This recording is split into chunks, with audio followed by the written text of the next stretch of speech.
Okay, the next resource that I'm going to talk about is Canva Free Animator. And so the main standards, the ISTE educator and student standards that I chose for this one were that students would be able to communicate complex ideas by creating a variety of digital objects. They can do visualizations, model simulations, presentations, brochures. I mean, the options are endless on here. And then also it supports educators in meeting the needs of 21st century learners, cultural emotional needs, social needs, creativity, all of that stuff we can accomplish using Canva Free Animator. And in fact, I've used this in my classroom once and it was by accident. Students actually introduced it to me. And so I wanted to learn more about it. And I actually really like this program. So if you go to the site here, it'll take you, you just click create an animated video. Make sure this is the free version, and then you can get a template pulled up, and you can click whatever you want, and it will create these cute little animations. You could even do like a countdown. Whoops, maybe. I think we have to play it. Yeah. So it's a very cool resource. You can do a lot of different things with this.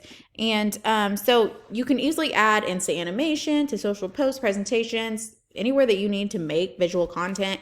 It's a good tool for students to express themselves creatively in the classroom, adds a platform for that, and also for educators to create content. I've used it to create different things. Well, I haven't used Animator as much, but I definitely have used Canva. So I actually used the Canva Animator for one of the assignments in my AEP 800 course, and it worked out really, really well. I selected this tool because digital content creation is increasing.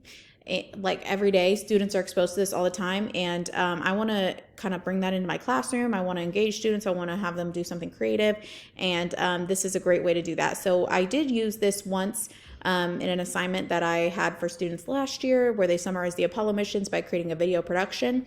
This could have been a claymation, stop motion, flip book, or animation video, and the resources turned out to be very user-friendly, and students could use to create very appealing and appropriate digital content.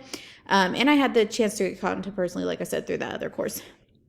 My underlying purpose is for content creation and helping foster creativity by providing another platform for that to be expressed on. My secondary goal is to incorporate technology into lesson planning, creation, and implementation to better meet the standards of blended learning and meet the needs of 21st century learners. And finally, my goal is to use Canva Animator to create my own digital content that will improve my instruction by increasing engagement within my content area. This is intended for high school students, in my opinion, along with educators. So my coworkers could use this as well. It's a great tool for students to be able to increase creativity, like I said, and for educators to practice blended learning strategies through technology and things. And we already talked about the ISTE standards, so thank you very much.